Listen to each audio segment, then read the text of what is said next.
Okay, that's that self belief. That's good. You feel me? So let me ask you: do you ever have days where like you might be going through something or something like that, and you just go in the studio and just put that energy into the studio? Yeah, of course. I mean, I really don't have access to the studio as much as I wish, especially being down in Miami. I've tried a few and I really haven't had the best of luck. Go into the booth and like freestyle, but I love to like sit down and really write and like really talk about what I'm feeling, how I'm feeling, what I'm going through. Um, I like to put it really like it's almost like therapy, like because you can just talk on the mic, you can just talk on the beat, you can express your feelings and how much whatever you're going through, on the mic, and it allows you to really voice your thoughts and opinions. Who would you say is your inspiration, like as a rap? Like, who inspired your flow? Or if you don't, you feel me? Like, what makes up your flow? You would say. Yeah, I really like bars, but in general, I want to keep the same route. If you listen to Haught, like you gonna hear some bars, like you gonna hear him spit some. I also wanted to ask, since we on that topic, then who inspire you? Like, I want everybody kind of give like their top three rappers like used to listen to as a child and stuff like that. Oh So man, like people who like kind of like just made that mark and you're like, oh, I gotta listen to rap now. man. No lie, I'm gonna be so real with you. Sosa is so influential, man. First time I ever heard a rap was like, all right, so I don't know if you guys know about 106 in the Park on BET. Like they used to show music videos like way back, and like they'll have Lil Durk, Lil Wayne, Soldier Boy. Like that's how I really got into hip hop, watching BET, because they'll always show the music videos. But I just remember one time I was in the car with my brother, and he played some Chief Keef. It changed my life.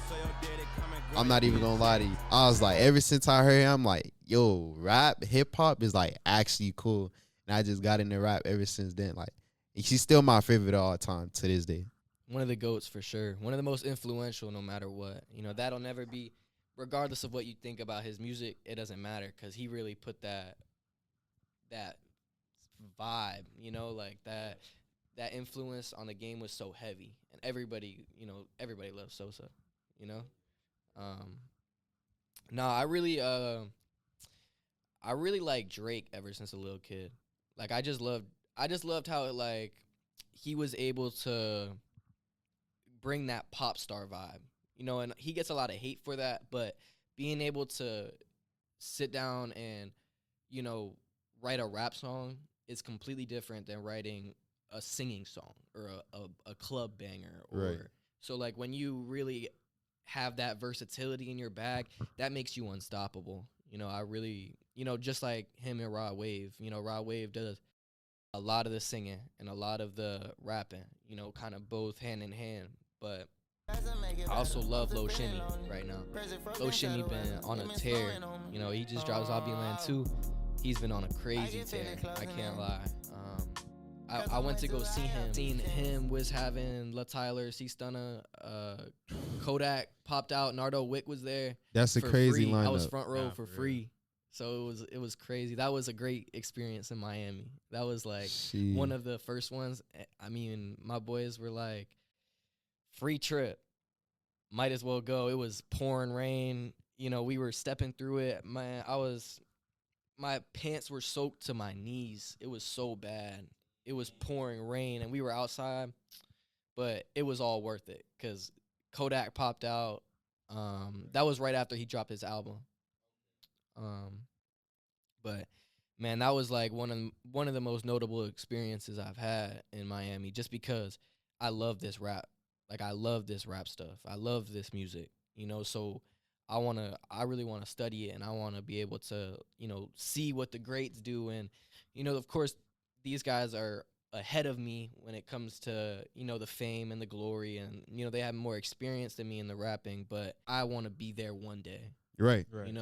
The time's gonna pass. Like I might as well just do it now. I might as well start now. Um, just trying to build towards the future for it. Right. So it's a matter of like delayed gratification rather than instant gratification. Of course, yeah. I mean, I don't really care about the money right now. I know that the money will come with it. It'll pay out in the end. It'll get you to where you want to be, as long as you keep it up and you keep putting that motivation, you keep putting that effort. You know, the effort is the big part. That's, you know, a lot of people don't see the results and they're like, I might as well quit. But that's ruin. I mean, I've spent so much money on this music stuff that if I quit, it would be a waste of my time. You know, I might as well keep going. You know, It's called self-determination and consistency. You get nowhere without consistency. That's true real. that. Yeah. That's real. So, like, on top of music, what would you say is the biggest thing that helps you, like, keep going with the music stuff? And I don't want to sit behind a desk. Right. Like, I don't want to be like, my dad's a businessman, right? I love my dad, and he's a hard worker, and he got everything that he wanted because of his hard work, right? But he sits behind a desk.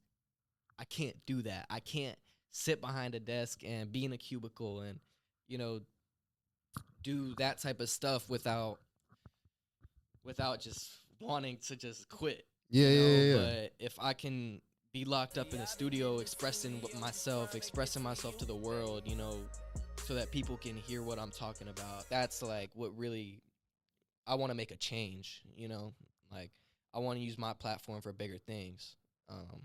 And I don't want to just be a rapper. Like, that's, you know, a lot of rappers, they get to that rapping stage, they blow up off rap, and they won to them. You know, a lot of people, you know, you put $50,000 in front of a rapper from the trenches, you know, that's never seen $50,000, they're going to fold. You know, I want to make smart decisions that's going to impact my future, and so that I can really, you know, run an empire in the music industry. I want to run a label, you know, Sun and Moon Records. That's what it's going to be called. I'm speaking it into existence. It's a play on my name, Hot and Cold, the sun and the moon. Don't forget to follow the podcast Instagram at Underground Fanatic and my main page _Gino Powers. You can follow me on Instagram, all socials listed at Gerard, JUHRODD.